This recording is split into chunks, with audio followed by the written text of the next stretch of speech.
Hi, I'm Jacqueline and this is Steve, and the channel is called The Meyer the Merrier. We are a family of 5. We have 3 school-age children, and we moved to Thailand, Koh Samui, Thailand, last August of 2023.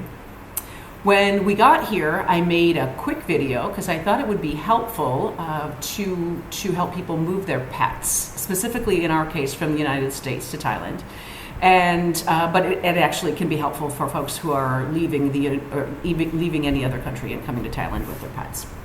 But now is the time when we're trying to decide what we will do to take the cats home again. Will we leave them here for the summer? We're going to be going to the US for a couple of months, or will we take them with us?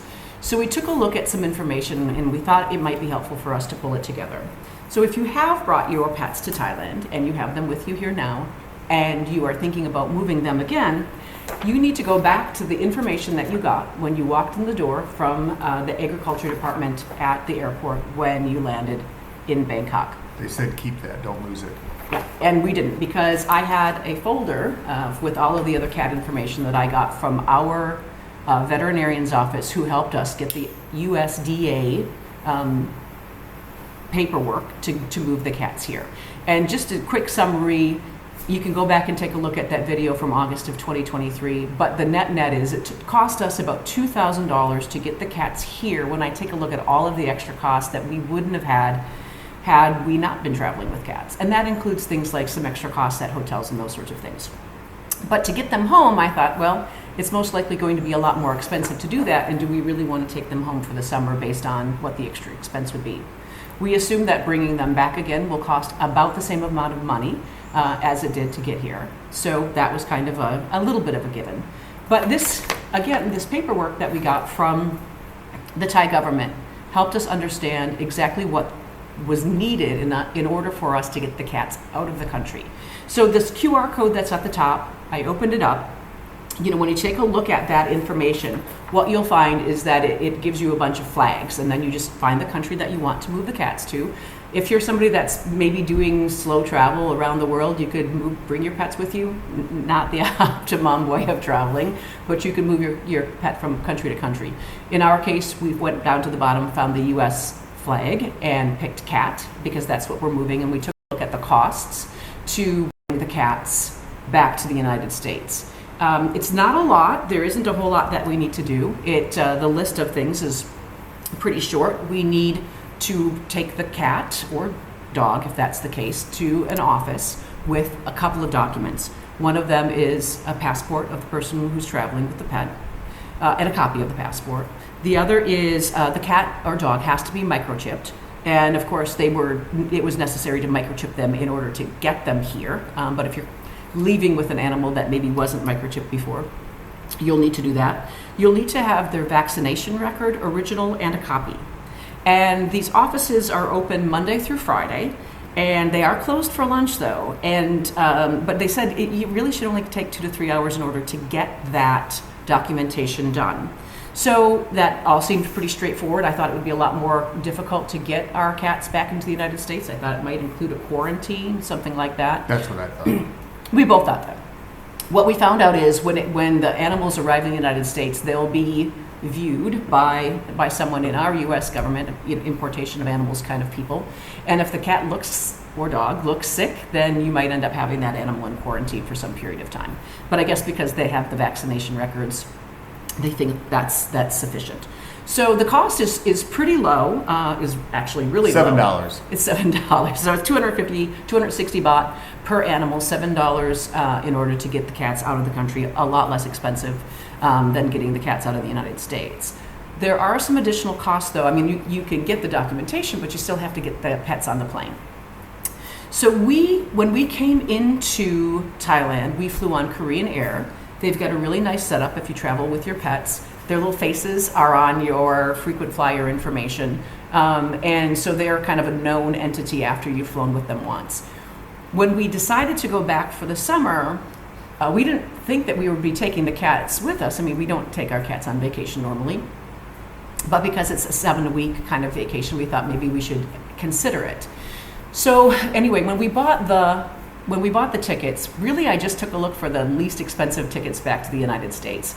And Korean Air was significantly more expensive at that time than tickets that we purchased on United Oh. Airlines. So United was the least expensive. Oh, this is Sky Pets. Yep, that Sky Pets on So they Korean already Air. have their pictures and their information. And It's all a known entity at that point. But since we're flying on United, we have to start kind of from ground zero once again. So, but what I knew was it was going to be a little more difficult than that, because even though we were flying on United tickets, we were not actually flying on any United airplanes. we booked through United, That's right. but we're flying on ANA. So there's It's a partner. a lot of these airlines have code shares. So when you fly out of the United States, if you fly on Delta, you might be flying on a Korean Air flight, or if you fly an American, probably on JAL in order to get to Bangkok. In this case, United flies on ANA planes, and so there were literally no United planes that were anywhere involved goodness. in the four flights that we take to get home and back.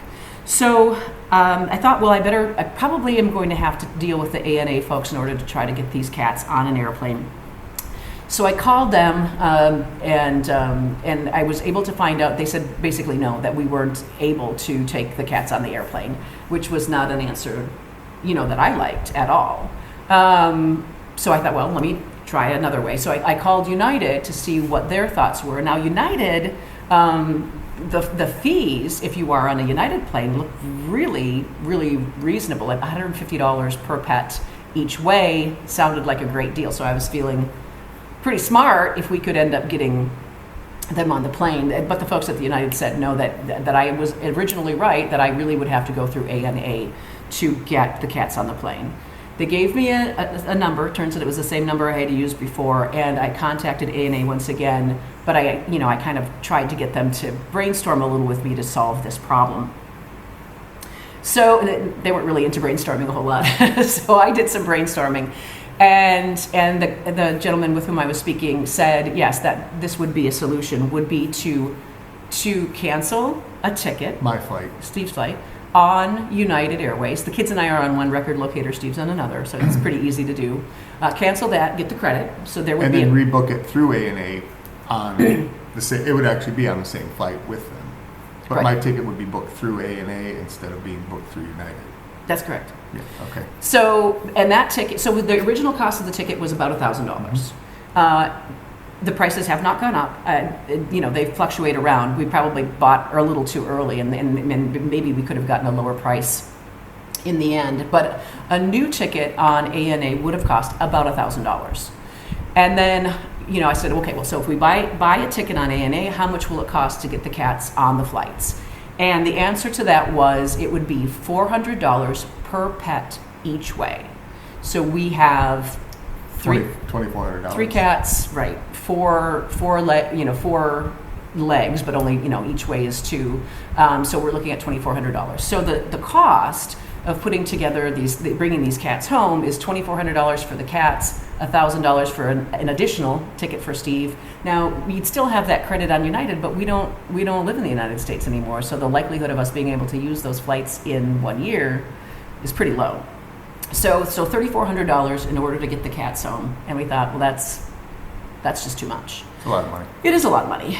It's not what we wanted to do. So we thought about really what all of our options were, and so we had traveled without the cats on vacation.